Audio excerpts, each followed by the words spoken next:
Una economía avanzada como la española necesita que el sistema financiero y el mundo de las finanzas en general funcionen adecuadamente. Y para ello es absolutamente necesario que la sociedad en su conjunto y que la economía tengan confianza en los actores y protagonistas de este mundo financiero. Sin ellos, la economía nunca podrá funcionar. Los escándalos contables y financieros que, por desgracia, hemos conocido en España en los últimos años han puesto en relieve la importancia que la ética y la correcta gestión de las empresas tienen no solo para su futuro, sino para el conjunto de la economía. ¿Por qué? Porque contribuyen a generar confianza. Una correcta gestión de las empresas, una correcta contabilidad de las empresas contribuye a generar esa confianza. Ahora tenemos la oportunidad de aprender de esos errores, de subsanarlos y, sobre todo, de concienciar al conjunto de los agentes económicos de la importancia de la confianza en el conjunto de la economía y en el futuro de la economía. Yo creo que la transparencia marca un poco la mayoría de edad de los mercados y de los reguladores de todos los mercados. Es decir, cuando ya se puede decir que tienen esa capacidad de control de las diferentes instituciones que forman los mercados y han favorecido esa transparencia, creo que ya es un momento de madurez absoluta de estos mercados, ¿no? En España yo creo que se ha avanzado mucho, pero todavía estamos lejos de llegar a esa absoluta madurez y esa absoluta transparencia, y como prueba no hay más que recordar los últimos casos que hemos vivido que han demostrado que existían muchas lagunas y muchas formas de evitar estos controles y han originado una enorme desconfianza en la sociedad y en los elementos, en los inversores, en todos los elementos que comportan la comunidad de inversores, ¿no? Por eso yo creo que falta mucho por hacer y es importante aprender de los errores del pasado para no cometerlos de ahora en adelante.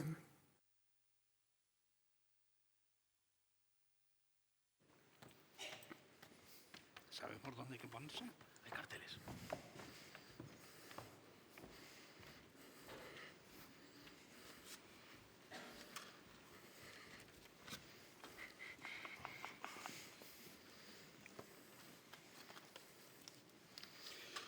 Muy buenas tardes a todos.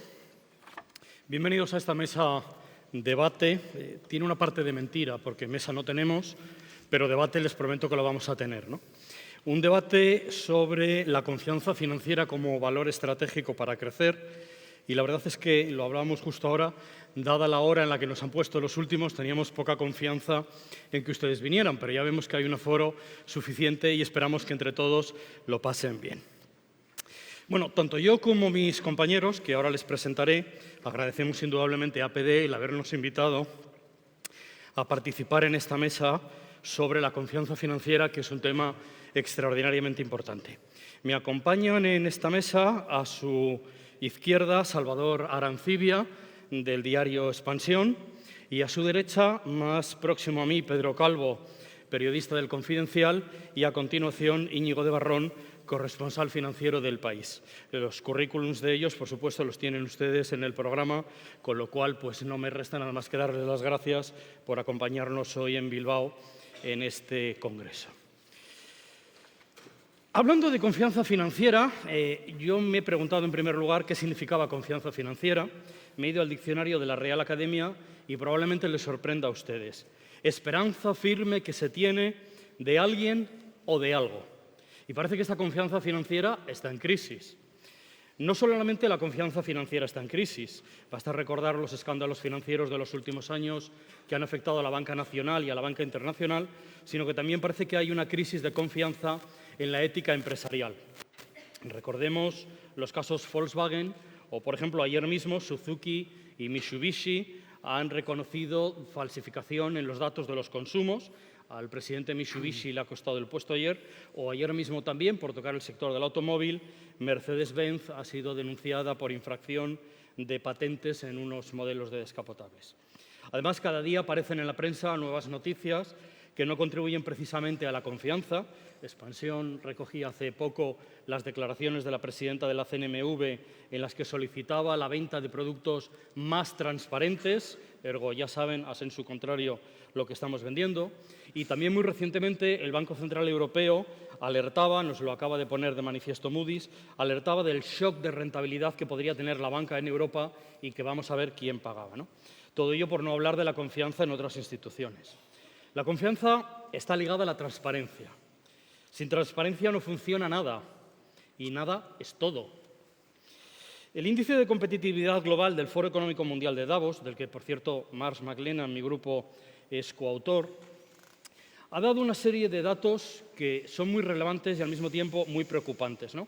Ponen de manifiesto la confianza de los españoles, de los ciudadanos españoles, en las instituciones y en los pilares socioeconómicos y manifiesta que no atraviesa sus mejores momentos precisamente por falta de transparencia.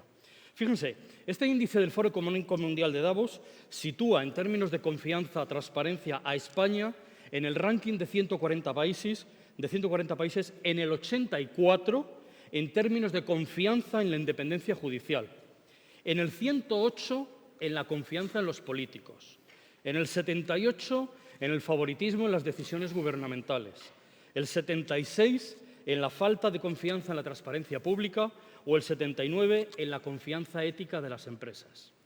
Paradójicamente, en el otro lado de la balanza, somos el cuarto mejor país del mundo en confianza y calidad de infraestructuras ferroviarias, el quinto en esperanza de vida y el sexto, muy por delante, el sexto en escuelas de negocios, muy por delante de Estados Unidos. Este contexto de confianza, como ven ustedes, es importantísimo. Por eso, y vamos ya a la primera pregunta, esta mesa redonda que se titula La confianza financiera como valor estratégico para crecer, mi primera pregunta, empiezo contigo, Salvador, ¿por qué es tan importante la confianza financiera? Bueno, yo creo que la confianza financiera es relevante en la medida en la que el sistema financiero constituye el camino por el que circulan todas las relaciones comerciales, empresariales, entre compañías, entre las personas y las compañías, ¿no? Si no se tiene confianza en el sistema financiero, en los bancos, que son los que facilitan los cobros y pagos, las cosas no pueden funcionar. Sí, yo coincido en que la confianza es clave y sobre todo por una cuestión fundamental y es la materia prima que se trata en el sistema financiero. La materia prima es el dinero y consiste en asignar precio a ese dinero, asignar los riesgos que van asociados a intermediar en una economía, a que una empresa se financie en los mercados, a que una empresa acuda a un banco, a que un banco financia una empresa y también, como ha comentado esta mañana el director financiero de Tubacex, hay que tener en cuenta que la liquidez, esa liquidez de la que tanto se habla, está en manos de los inversores y los inversores tienen que confiar, o al menos, o tienen que tener la información suficiente, la confianza suficiente para asignar un precio a las cosas. Cuando no hay confianza, cuando hay incertidumbre, cuando hay desconfianza, es difícil medir algo. El riesgo se mide, se puede medir en los diferentes modelos, en los diferentes instrumentos matemáticos que se pueden emplear para ello. Pero cuando hay incertidumbre o desconfianza es difícil asignar riesgos y precios a esos riesgos. Por eso es complicado que el sistema financiero desempeñe su papel de intermediario financiero, de financiador de la economía real, cuando no hay confianza. Sí, bueno, yo solo añadiría que desde el punto de vista de los ciudadanos es en donde dejan su dinero. Entonces, para dejar tu dinero a alguien tienes que tener mucha confianza en él, si no, no lo dejarías tus ahorros, ¿no? Y además, desde el punto de vista de las autoridades, deben también confiar en los bancos porque saben que en cuanto hay un problema y algún banco parece que no es capaz de devolver lo que le han dejado, se va a montar un lío impresionante, como ya hemos visto algunos casos en esta crisis en el Reino Unido. Entonces, todo funciona en la base de la confianza. Y tanto empresas como particulares como reguladores necesitan bancos que proporcionen confianza a todos los mercados, ¿no? Sin embargo, esa confianza financiera de la que habláis en España está por los suelos, ¿no?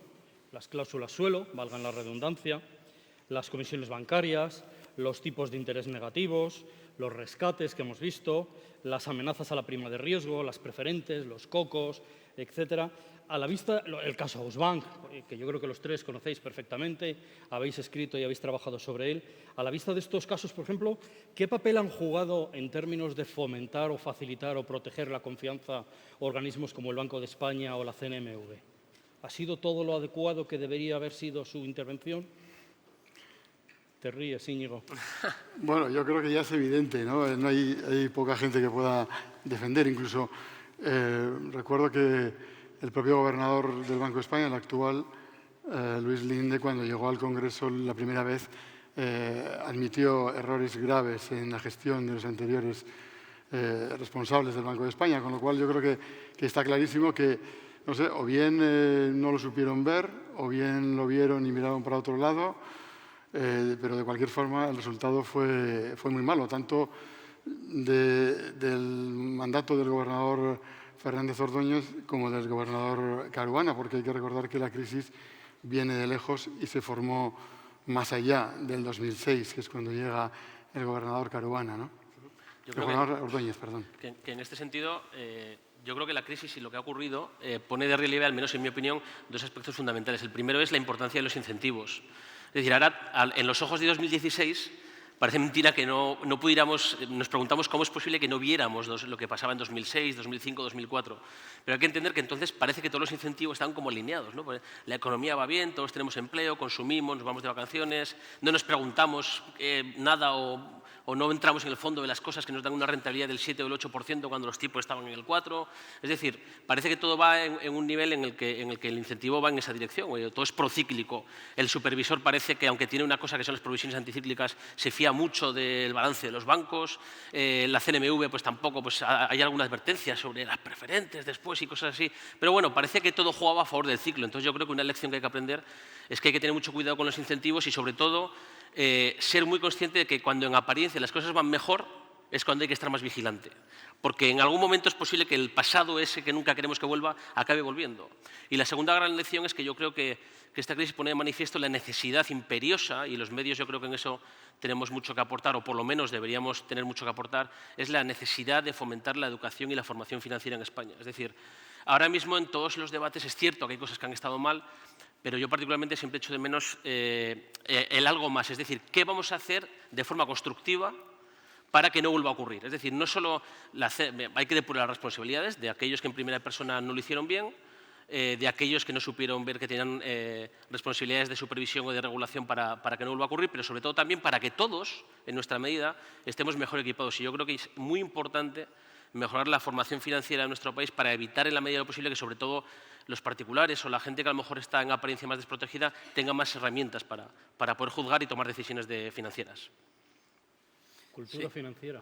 Cultura financiera, sí. Yo creo que es que lo que ocurrió es que vivimos todos, y cuando digo todos es todos, dentro de la burbuja, ¿no? Todo el mundo pensaba que podía tener una casa del precio que fuera. Los gobernantes nos decían que los precios de las casas subían porque la gente quería comprarlas, y ese era el razonamiento habitual que se daba en aquella época. Los supervisores, como decía Íñigo y Pedro, no fueron capaces de atajar el crecimiento de esa burbuja. Es más, en algún momento lo alentaron, porque hubo un momento en el que el Banco de España se planteó eliminar la provisión genérica esta. Afortunadamente no lo hicieron. Los bancos estaban como locos porque se retirara, porque eso les permitiría presentar unas cuentas de resultados más estupendas y, por lo tanto, dar más beneficios y dar más dividendos irracionales a sus accionistas. Es decir, que los supervisores, ya te digo, no fueron capaces de parar el ritmo de crecimiento del crédito, que era 4 o 5 veces superior al ritmo de crecimiento real de la economía, que era una irracionalidad absoluta. Con un argumento de que si ellos lo paraban, vendrían los de fuera a dar los créditos. Bueno, ojalá hubieran venido los de fuera y se hubieran llevado ellos los impagos. Es decir, que las cosas hay que verlas en cómo habrían resultado, o imaginado cómo habrían resultado si el rescate, en lugar de a las entidades españolas, hubieran tenido que ser un rescate a las entidades alemanas, que se habían puesto ciegas de prestar dinero a los bancos españoles para que ellos, a su vez, prestaran a los particulares y a las empresas, ¿no? Y permitieran cosas tan locas como que las constructoras se dedicaran a intentar ser empresas controladoras del sector eléctrico o de cualquier otro sector que no tenía nada que ver con su actividad, ¿no? Mediante una financiación absolutamente desmesurada para sus volúmenes de negocio e imposibles de devolver en cualquier momento, ¿no? Entonces, tenemos que aprender lo de la cultura y tenemos que acabar un poco con la avaricia irracional que a todo el mundo le suele gustar tener, ¿no? Es decir, es el ejemplo de lo que decías, ¿no? Cuando los tipos estaban en el 3, en el 4, ¿cómo es posible que alguien te ofrezca un 8, un 9%? Que era lo que ofrecían las preferentes. O que era lo que ofrecían los fórum filatélicos del turno, o lo que ofrecían los pagarés de Rumasa, a pesar de que fueron suscritos por bastantes particulares, a pesar de que los anuncios de la Comisión Nacional del Mercado de Valores dejaban claro que eso era un mercado ilíquido, que no estaban garantizados por nadie y que, en fin, que la garantía que se ofrecían eran unas reservas de brandy español cuyo consumo decrece cada año a ritmos acelerados y que, por lo tanto, formalmente debe ir valiendo cada vez menos porque no se consume, ¿no? Entonces, es un poco un cúmulo de todo que esperemos, aunque lo digo con bastante escepticismo, que hayamos aprendido, porque tú mismo me comentabas antes que una entidad financiera te había mandado un correo electrónico ayer o antes de ayer diciéndote: tenemos en estos momentos unos estructurados estupendos, pero muy sencillos. Y bueno, si son estructurados, sencillos, es incompatible, ¿vale? Entonces, por lo tanto, vamos a ver, estamos repitiendo lo mismo. ¿Tiene sentido que las entidades estén ofreciendo créditos hipotecarios al Euribor que está por debajo del suelo con un diferencial de un 1%? Pues es que no les da para cubrir sus costes operativos, sus costes de riesgo y sus costes de capital. Y, sin embargo, se están dando, ¿no? Entonces, volvemos otra vez a inflar un cierto movimiento que a mí me da bastante miedo. Y perdón que me he extendido más. Es que estos movimientos que hacen los bancos para recuperar la rentabilidad vía estructurados o vía comisiones no contribuyen precisamente a seguir generando transparencia, ¿no? Y confianza, porque parece que son justo lo contrario de lo que en estos momentos se necesita. Sí, bueno, no sé, yo creo que tampoco veo que la banca esté basando toda su oferta en productos complejos. Yo lo que creo es que está intentando disparar un poco a todo lo que puede, porque la obsesión es conseguir clientes, conseguir volumen de negocio y evitar el problema de la caída de márgenes por los bajos tipos de interés que está sufriendo, ¿no? Yo creo que hay más concienciación, creo que hay un poco más de prevención, porque todavía está muy fresca la crisis financiera y supongo que, bueno, pues si tú mismo estás comentando ese correo que te ha llegado es porque ya te extraña. Igual hace 8 años no te hubiera extrañado tanto y le hubieras dicho que sí. Luego os lo enseño, ¿eh? Sí. Pues si queréis comprarlo. Entonces, hombre, yo creo que es más complicado, pero y la gente todavía va a esperar para volver a tragar los mismos productos, pero lo que sí está claro es que hay una competencia, lo que decía Salvador, es verdad, o sea, hay una competencia muy fuerte y de esa competencia también es verdad que se benefician los pequeños clientes y bueno, las empresas, todos los clientes, ¿no? Pero bueno, yo creo que eso también es bueno, que existe la competencia. Peor será que haya pocas entidades, como puede ocurrir dentro de unos años, y no exista esa competencia, ¿no? Todo tiene sus... en fin, sin pasarse hasta el nivel que la empresa o el banco deje de ser rentable y entonces tengamos otra crisis financiera, ¿no? Ahí es donde... Y por eso está trabajando el Banco de España tanto. Ahora ya ha hecho un seguimiento individualizado de todos los créditos demasiado baratos, que ha dicho, ¿no? Ha cambiado la legislación, ha cambiado la circular contable para que los bancos no puedan presentar y vender créditos demasiado baratos. Luego ya sabe que se están llegando a las líneas rojas y, por lo tanto, es consciente de que no pueden seguir compitiendo hasta esos límites, ¿no?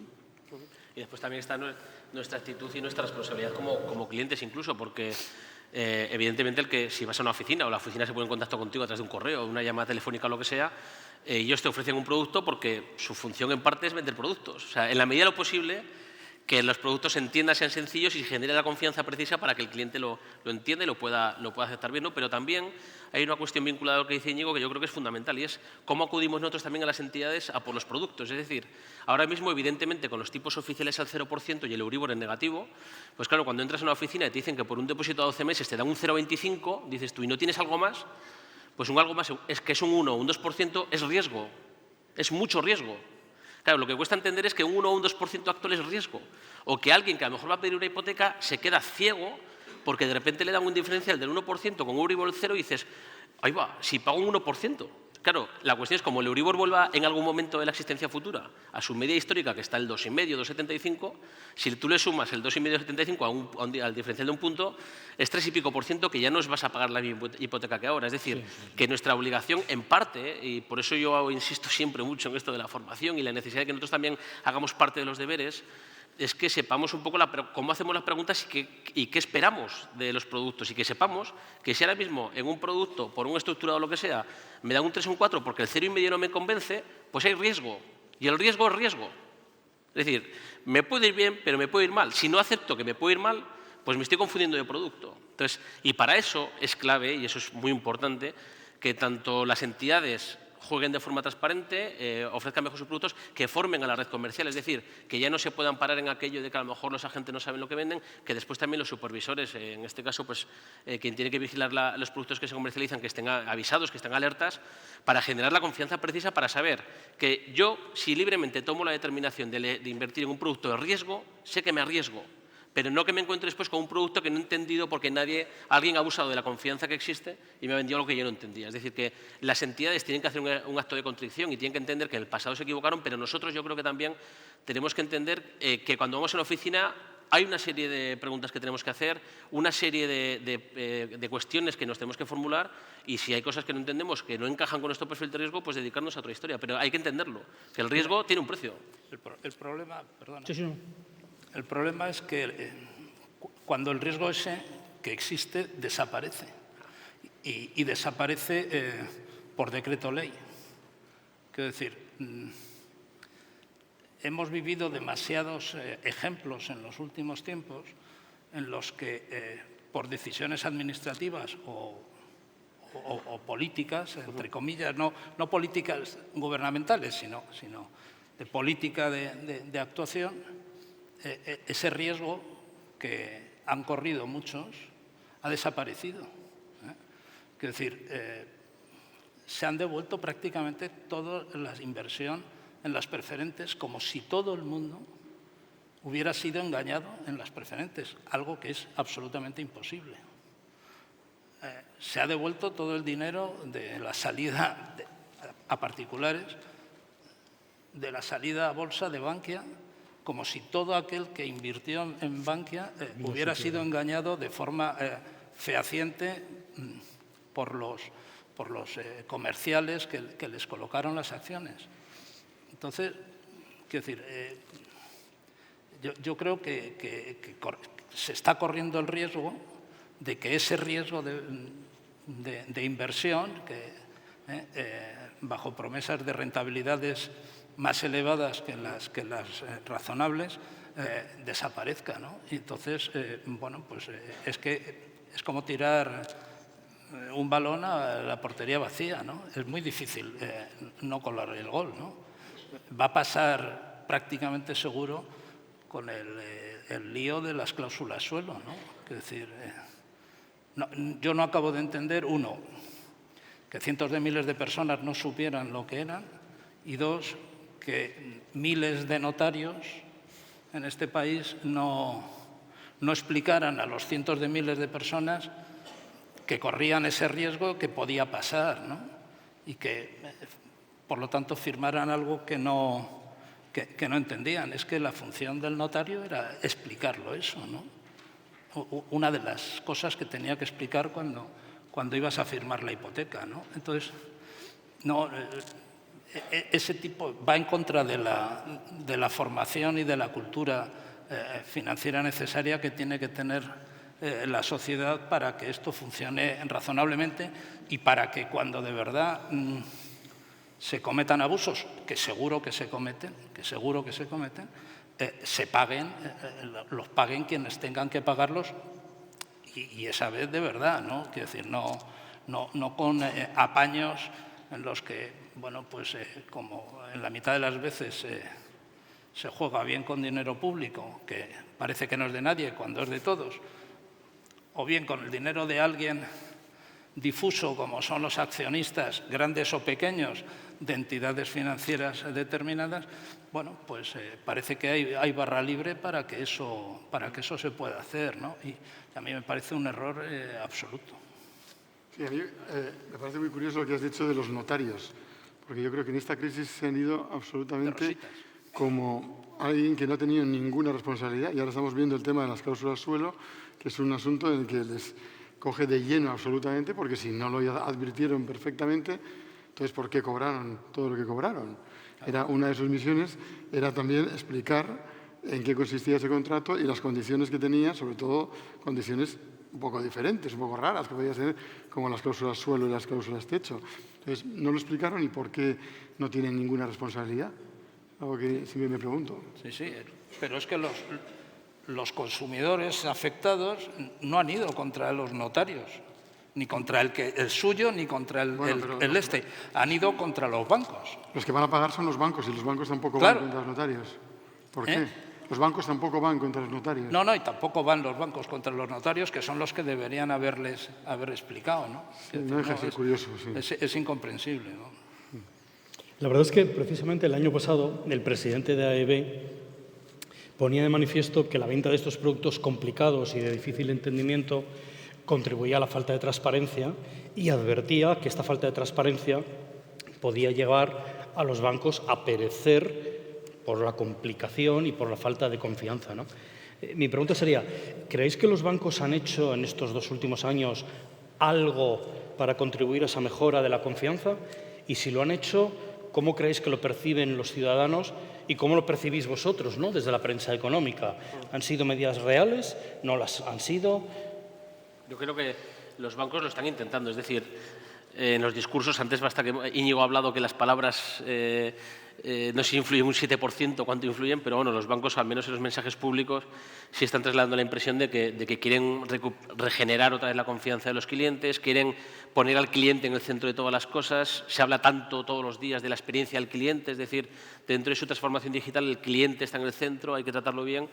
Pero es consciente, los bancos también son conscientes de que el malestar entre la clientela sigue siendo muy amplio, es decir, que de forma justa o injusta los clientes siguen, hay enfado, o sea, hay sectores que no caen bien y los bancos, el sector bancario es un sector que no cae bien a la gente, como puede ser a lo mejor el eléctrico o el de las telecos, es decir, no nos gusta la factura de la luz, no nos gusta la factura del teléfono, no nos gustan las comisiones ni lo que nos hacen los bancos. Eso pero, sin embargo, parece que va de suyo, ¿no? Entonces, sin embargo, los índices de fidelidad al banco en España son de los mayores de Europa. Claro, lo que pasa es que aquí hay una vinculación con la hipoteca, los seguros, es decir, habría que ver un poco, a lo mejor, si es un poco la conexión que te vincula durante muchos años con un banco por el crédito hipotecario, con todo el índice de propiedad que hay en España y menos de alquiler, ¿no? Los bancos lo están intentando, es cierto que a lo mejor sí hablan mucho también de la necesidad de regenerar incluso la formación de su red comercial, es decir, que el cliente se sienta mejor tratado desde el minuto 1, tanto si es una oficina física como si es a través ya de una aplicación o de algo por internet o de alguna aplicación digital,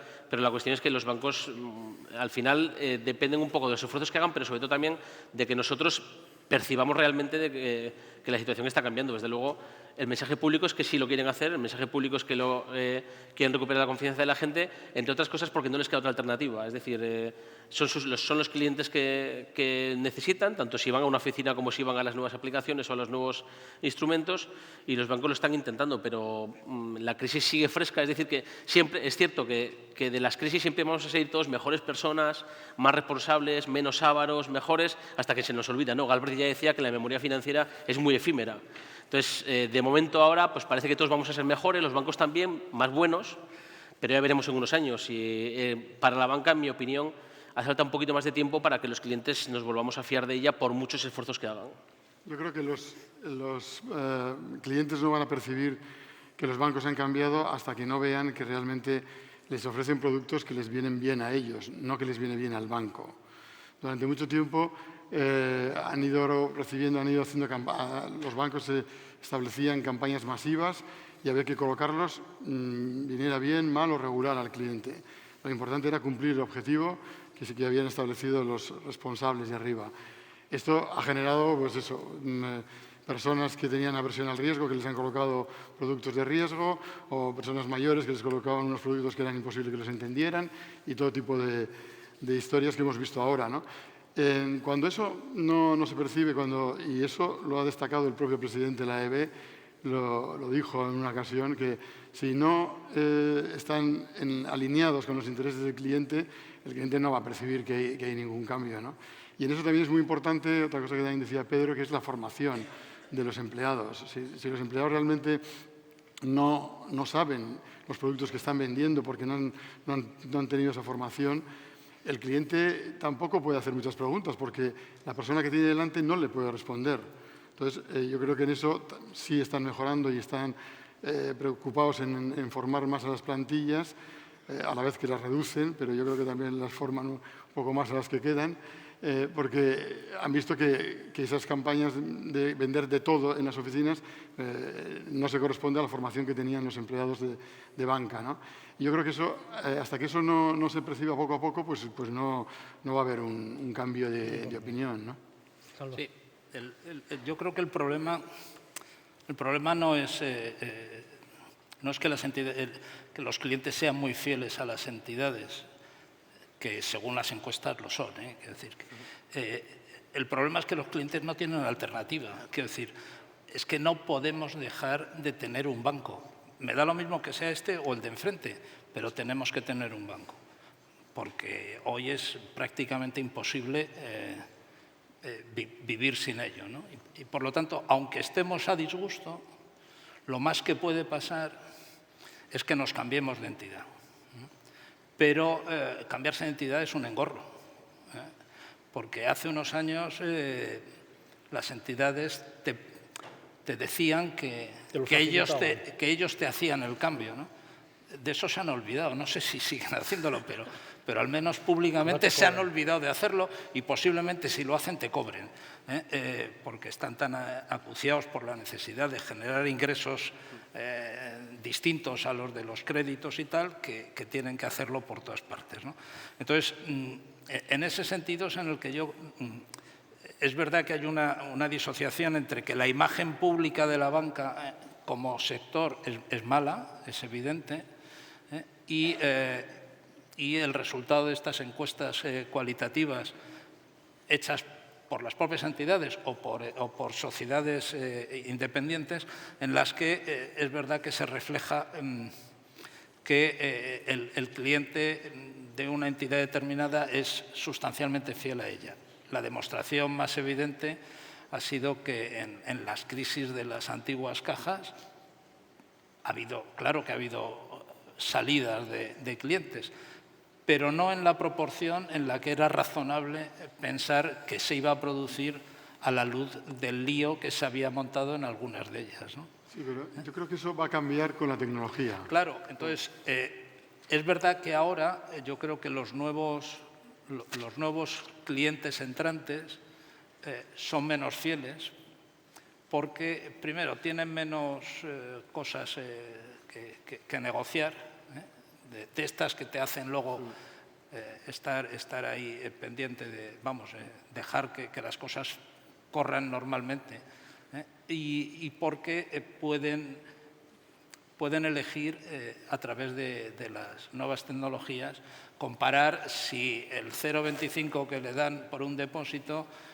en otro sitio es el 0,27 y en otro es el 0 tal y en uno te cobra no sé qué. Y como pueden comparar y no tienen demasiado apego, quiero decir, pues pueden ir cambiando.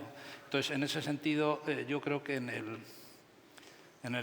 futuro cercano lo que va a ocurrir es que, en general, se van a ir eligiendo determinadas cosas en determinadas entidades, y la gente no va a tener un banco, sino que va a tener, pues este me da el mejor depósito, este me ha dado la hipoteca, este me da una tarjeta por la que no me cobra, o este me da no sé qué por tener todo. Entonces, en ese sentido, dejarán de ser fieles y es bastante probable que asistamos a un cambio bastante más rápido y más constante de clientes de lo que hay ahora. De lo que son. Yo siempre me acuerdo de la experiencia del hecho de un banco muy famoso de un color muy naranja que entró en este país hace 15 años y yo recuerdo perfectamente que todos los banqueros me decían no tiene nada que hacer, esto es una muerte segura, no tiene ningún futuro. Y bueno, pues al final han pasado 15 años y tiene 3,3 millones de clientes. Entonces, bueno, evidentemente no ha cambiado el ecosistema bancario, no ha sido el líder, pero ha conseguido tener un hueco. Sí, o sea, al final... pero no sabemos si gana o cuánto gana, porque como es una filial de una sucursal de Holanda, te dan los resultados generales. Quiero decir, es verdad que tiene 3 millones de clientes y que funciona bien, pero no sabemos si es rentable. Ya, pero yo supongo que no es una obra de caridad del banco holandés, que lo tienen aquí porque les es rentable. Si no, en 15 años ya hubieran tomado una decisión, ¿no? Bueno, eso es por lo que decía antes Pedro, que el cliente entra y pide más, ¿no? ¿Cuánto me da? Bueno, en ese caso, sobre todo, juego mucho con las comisiones, ¿no? Y con campañas de publicidad muy, bueno, no sé si la palabra es agresivo, pero sí muy potentes, que Fresh Banking y demás historias, es decir, se impactaron mucho con el lenguaje, con la comunicación verbal y no verbal, y con todos los mensajes que lanzaron de aquellos que llegan a hacer una banca diferente, sobre todo basada en cero o casi cero comisiones, nuevos productos y hipotecas competitivas. Es decir, se sumaron a hacer cosas que ya se hacían aquí un poquito más con márgenes más ajustados y además con menos comisiones, ¿no? La cuestión es esa, un poco dónde está la cifra de rentabilidad que consigue aquí, ¿no? Pero sí pone de relieve que es eso, que hay cosas que van a surgir, que están surgiendo ya de hecho, que habrá mucho ensayo y error, es decir, que no todas las fintech o no todas las cosas que están surgiendo van a llegar a buen puerto. Algunas, de hecho, su vocación clara de cuando nacen es a ver cuándo me compra alguien y ya rentabilizo lo que he hecho. En otros casos sí tienen una vocación, bueno, en muchos casos una ampliación una vocación de largo plazo, ¿no? Pero no todas lo conseguirán, como en cualquier otro sector o como en cualquier otra disciplina. Pero es cierto que están surgiendo muchas cosas y que la banca, en este caso, se está enfrentando a un escenario en el que tiene que combinar lo antiguo, que es de donde viene. El back to basics ya no es tan rentable, porque lo que era básico ya ni está donde estaba, ni es tan rentable, y los millennials o lo que viene todavía no está lo suficientemente maduro como para generar negocio. Entonces están ahí en un ínterin que es complicado y para el mundo empresarial pues también es un reto, en el sentido de que tiene que descifrar hacia dónde va la banca para saber quién tiene para que le financie, aparte de las nuevas alternativas que también esta mañana se han comentado, ¿no? Hay nuevos retos para la banca, ¿no? Por ejemplo, la hipotética salida del Reino Unido de la Unión Europea, el Brexit, con un sistema financiero muy potente, podría suponer una oportunidad para el sector bancario, el sector financiero español. Y en caso de que lo suponga, ¿qué pasos habría que dar? ¿Qué medidas habría que tomar? No sé. No lo sabe el Ahí está claro que hay dos bancos que están en el Reino Unido y esos serán los que tienen que, bueno, ya han presentado sus planes, además, de contingencias en el caso de que salga, o en el caso de que tome ese tiempo para decidir cómo continúa, en qué relación continúa con la Unión Europea. Y yo creo que ellos han tomado todas sus medidas. Es de suponer que lo tienen muy hablado y muy estudiado, porque la decisión es gravísima. Entonces, tendrá unas repercusiones enormes, ¿no? Ellos siguen sosteniendo que la base para que no haya un gran problema es que ellos se fondean en el Reino Unido, toman prestado allí y prestan allí. Entonces, en la medida en la que sigan fondeados en libras, pues el problema será menor. Obviamente la economía británica probablemente tenga más problemas, haya menos crecimiento, con lo cual afecta a su rentabilidad, pero la clave será eso, que sean bancos relativamente autónomos, para que les afecte menos las consecuencias de la decisión, si es que llega. Claro, es cierto que el Brexit, o la amenaza del Brexit, pues sí se ha colado como un riesgo adicional este año, en los últimos meses, que en un mes, poco más de un mes, saldremos de dudas. El Brexit en sí mismo supone un riesgo por lo que supone, lo que representa Reino Unido en la economía europea, lo que representa Europa para Reino Unido. O sea, es de estas cosas que dices tú, pero ¿por qué se va a hacer esto si los dos salen perdiendo, ¿no? Es como que, pero en este caso vota una parte, no vota Europa, pero bueno, es una consulta que habrá que ver sus resultados. Es cierto que hay 2 bancos que directamente están allí, pero el resto de los bancos también están expuestos a Reino Unido porque está la City, es decir, sigue siendo un centro financiero monumental y entonces la exposición a través de activos financieros, de créditos y otras garantías está presente. Entonces, a lo mejor ahí, si, como advirtió la semana pasada el Banco de Inglaterra, si la libra puede caer de forma brusca, pues en caso de que haya que repatriar cosas, pues podría haber más o menos dificultades, más o menos pérdidas. Pero claro, es un riesgo adicional que tiene que vigilar el sector y después la cuestión sería que incluso aunque saliera en el resultado del Brexit, habría 1 o 2 años al menos de negociación a ver cómo quedan los puentes comerciales financieros entre Europa y Reino Unido, con lo que parece que hay un tiempo para poder maniobrar o manejar la situación, pero desde luego, bueno, tras un comienzo de año agitado, por decirlo de algún modo, en los mercados, ahora hemos tenido un mes y medio más o menos de pausa, pero ahora parece que veremos si la FED verdaderamente en junio hace algo con los tipos de interés y en junio, el 23, tenemos el Brexit, el referéndum británico y el 26 se ve que hay un país que también celebra elecciones, que es España. Veremos lo que ocurre y hay riesgos que en junio parece que se están concentrando otra vez muchos nubarrones que veremos cómo se solventan, ¿no? Sí, la cuestión, yo estoy de acuerdo, no es tanto el problema para la presencia en el Reino Unido de 2 entidades financieras españolas con una presencia fuerte, como el efecto económico que pueda tener la hipotética salida, ¿no?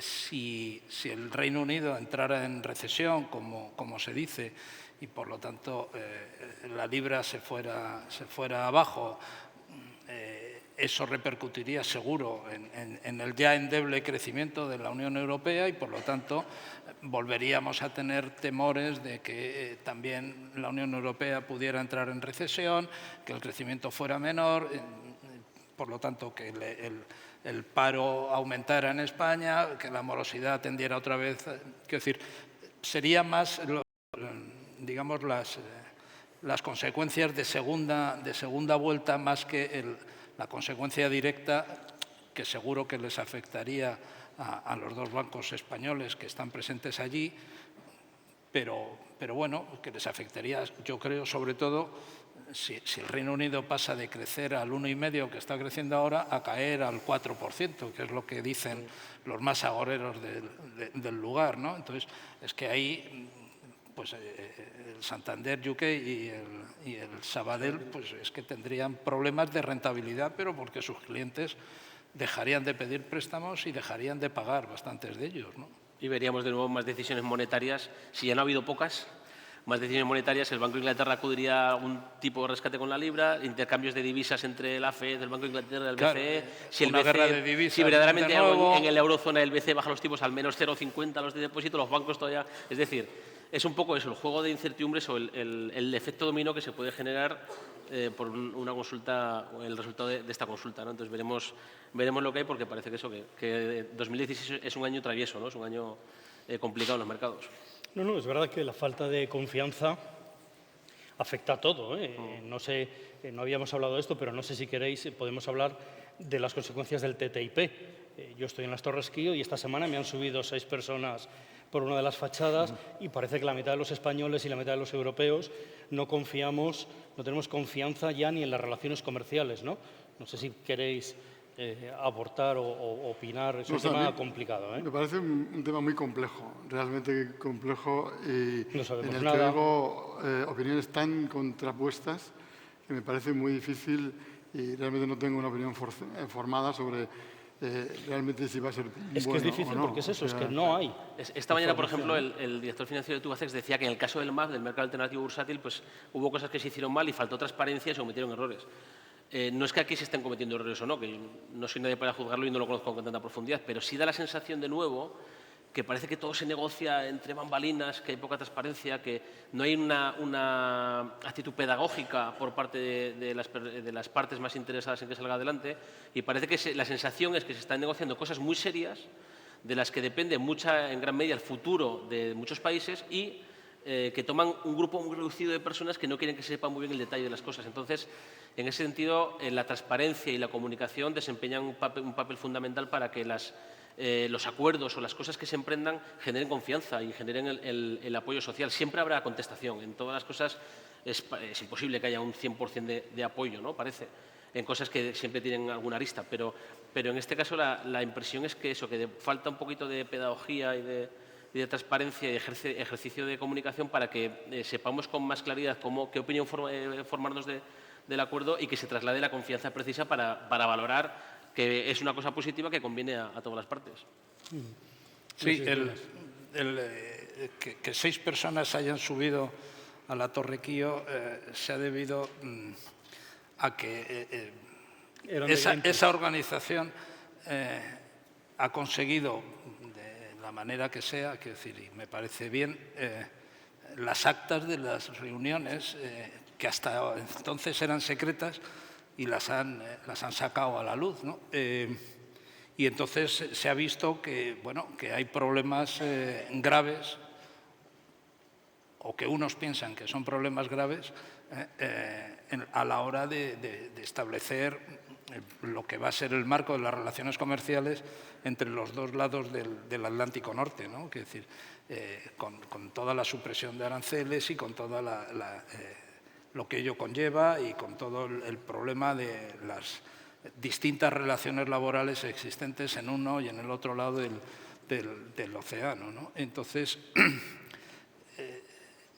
yo no digo que no se hubieran subido finalmente, ¿no? Pero estoy seguro de que si hubiera habido más, como decía Pedro, más transparencia, se hubiera ido informando de forma periódica y razonable en los congresos, quiero decir, en los parlamentos de los países europeos. No digo que hubiera un espacio de televisión pública en el que un señor fuera explicando a toda la ciudadanía europea el alcance del tratado, pero, hombre, por lo menos a los representantes, al Parlamento Europeo, a los parlamentos nacionales, se fuera discutiendo públicamente. Oye, pues esto seguro que se habrían limado bastantes más aristas de las que de repente hemos descubierto que existen, ¿no? Y que te llevan a actuaciones radicales, uno como la filtración masiva de las actas, y dos, actuaciones de protesta, el escalar la Torre Kío o las protestas que ha habido en algunos países europeos a consecuencia de lo que se ha ido publicando en los medios de comunicación sobre lo que se ha ido conociendo, ¿no?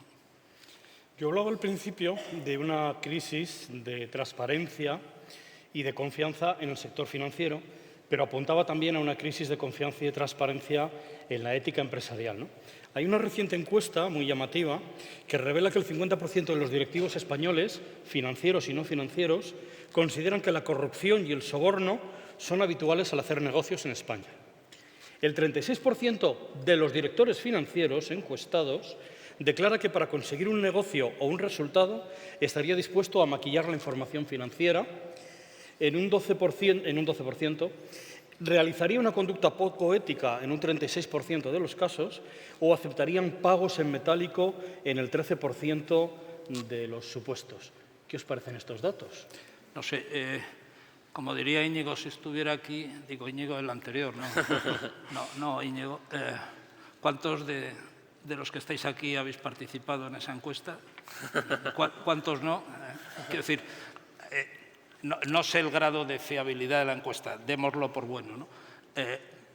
Me parece gravísimo, quiero decir, me parece muy fuerte que la mitad de los directivos españoles admitan que para hacer negocios hay que corromperse, sobornar. Es decir, es que si eso es así, todo lo que decíamos que le pasaba a la banca, pues le va a pasar a todas las empresas de este país, porque si lo hacen acabará, en gran parte, si lo hacen, acabará sabiéndose, ¿no? Es decir, llevamos demasiados meses ya publicando en todos los medios de comunicación los escándalos de corrupción, soborno, connivencia de todo tipo que han surgido en la economía española en los años anteriores a la crisis y al menos en los primeros años de la crisis, ¿no?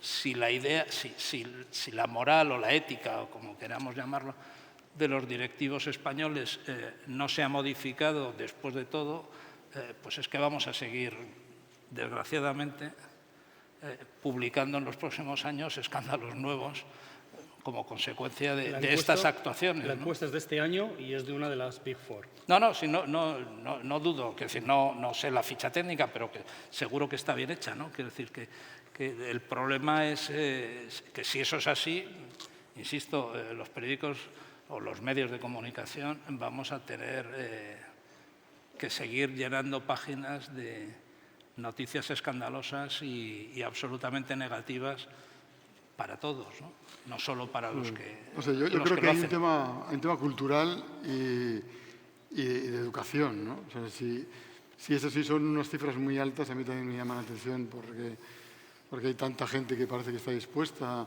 a aceptar sobornos o a realizar sobornos para conseguir cosas. Bueno, yo creo que es un problema cultural y que no se puede atajar solo con penas, con el Código Penal, ¿no? Porque una sociedad no puede vivir solo con la amenaza de la cárcel, aunque la amenaza de la cárcel debe estar para que no llegue nunca una cierta impunidad, ¿no? Pero yo creo que, no sé, además en este congreso con responsables financieros todavía impresiona más, pero es que yo creo que hay que decirlo. Yo creo que si la gente no es capaz, es decir, la gente no piensa que lo que hace, si un día es conocido, se avergonzaría de ello, pues mejor que no lo haga, ¿no?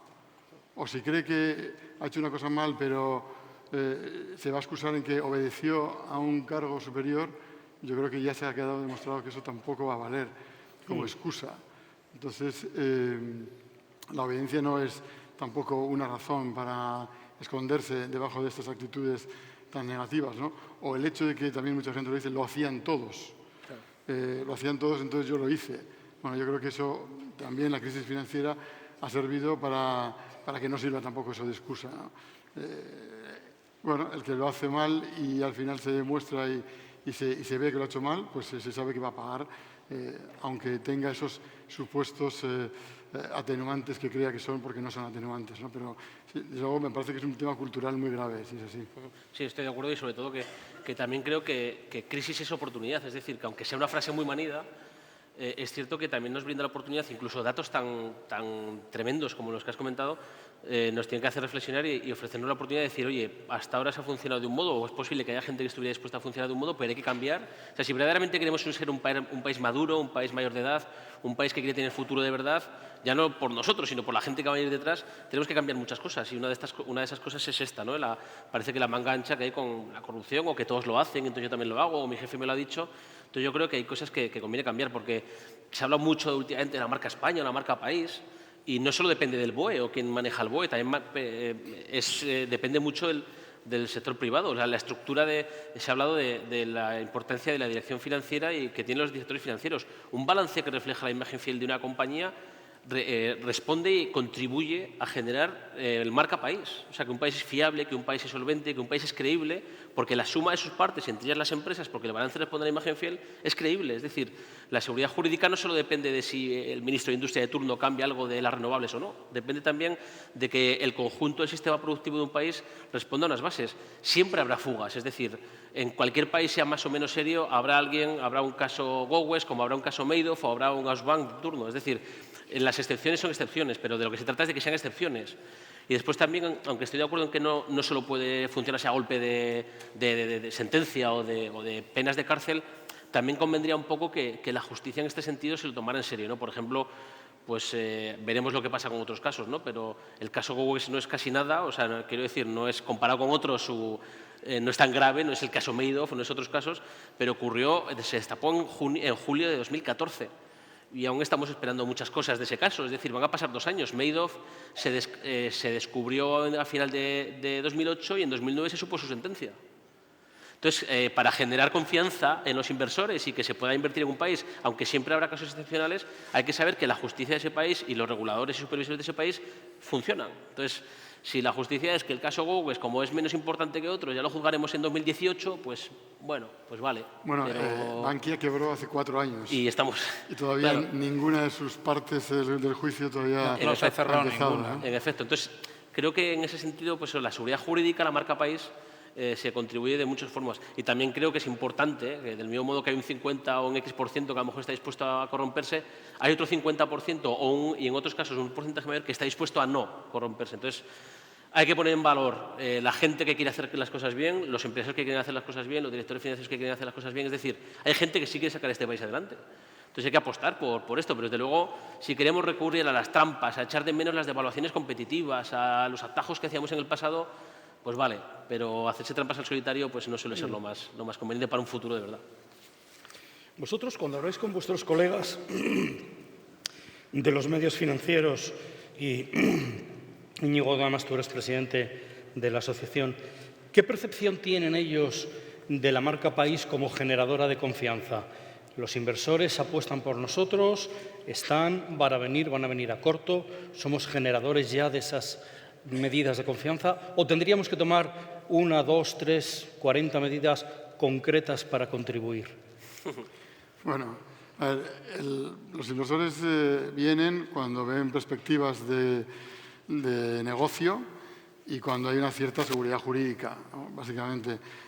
Yo creo que, bueno, pues España no está en sus mejores momentos desde el punto de vista de prestigio internacional. No creo que esté en sus mejores momentos, desde luego, pero bueno, sí parece que es una economía en crecimiento, y siempre que hay una economía en crecimiento los inversores me buscan oportunidades para hacer negocios, ¿no? Es un país, el otro día lo mirábamos y lo escribíamos en el periódico sobre el tema inmobiliario, pues de eso se quejan mucho, de que hay un cambio continuo de legislaciones, hay muchas legislaciones diferentes, cada comunidad autónoma tiene la suya.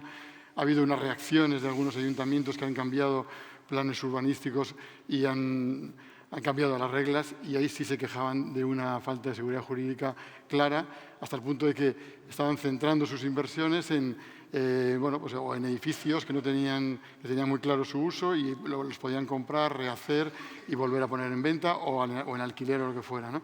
Entonces, bueno, yo creo que dentro del marco de la Unión Europea, bueno, son países todos con una cierta seguridad, ¿no? Pero, hombre, yo creo que España, que estuvo al borde de un rescate que finalmente, afortunadamente, no se cumplió totalmente y solo fue rescate bancario, y que tiene ahora unos índices de deuda altísimos, un déficit cuestionadísimo, 4 años seguidos sin cumplir el déficit, una multa que está pendiente de caer sobre nosotros. En fin, no creo que tengamos nuestra mejor forma, no estemos en nuestro mejor momento para ir alardeando de situación, ¿no? Pero bueno, eso no quita para que evidentemente sí creo que van a venir y que están viniendo y que están inversores y que vendrán y que seguirán aquí, ¿no? Aunque no seamos el mejor país con el mayor prestigio, vamos.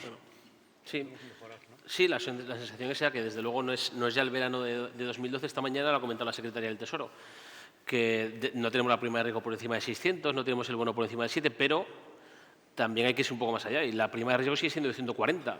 Teniendo en cuenta que la media histórica antes de la crisis estaba por debajo de 100, muy claramente por debajo de 100, que desde luego los tipos de interés nominales sí son los más bajos de la historia, pero los reales no.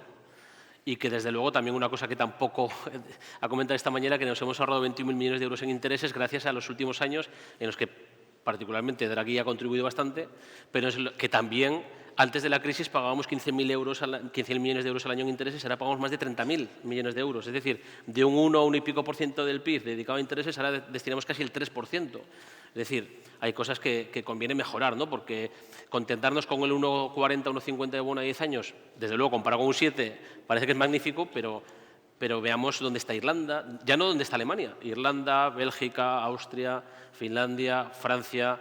Es decir, no estamos todavía con el furgón de cabeza a la hora de financiarnos, y hay que tener en cuenta que, claro, los inversores están buscando, hay una carrera por la rentabilidad en todo el mundo, y España da 1,40 y a 50 años pues dará la emisión de la semana pasada, ¿no? Pero claro, es que otros se han financiado a 100 años más barato que España a 50.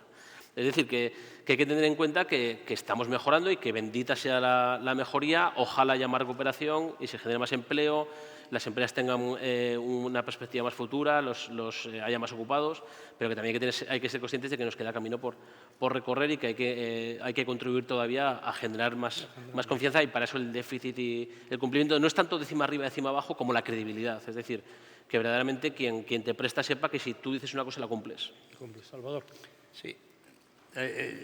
A ver, yo creo que veníamos de un nivel tan bajo por la crisis, con unos precios tan tirados, que los inversores han vuelto. Primero volvieron a una deuda muy cara, pero garantizada por las declaraciones de Draghi.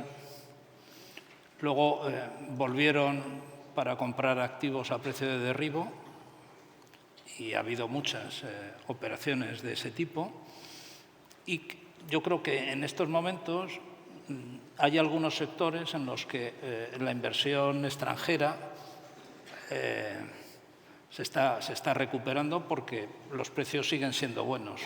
Estoy pensando en algunas constructoras, es decir, estoy pensando en la entrada de algunos inversores fuertes en el sistema financiero español, sobre todo capitales latinoamericanos que han venido con una razonable intención de quedarse en el tiempo. Estoy pensando en el sector del automóvil, donde gracias a las condiciones laborales y a la paz social que existe en ese sector, pues está generando claras expectativas de desarrollo para los próximos años. No sé cuánto durará, pero para los próximos años sí está ocurriendo.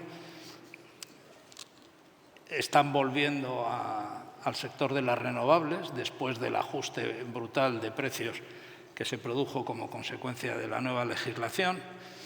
Ya parece que se les ha olvidado lo de la inseguridad jurídica de hace 3 años, ahora ya no hay problema. Este país es absolutamente seguro jurídicamente. Quiero decir, no digo que sean modas, pero algo de moda sí hay.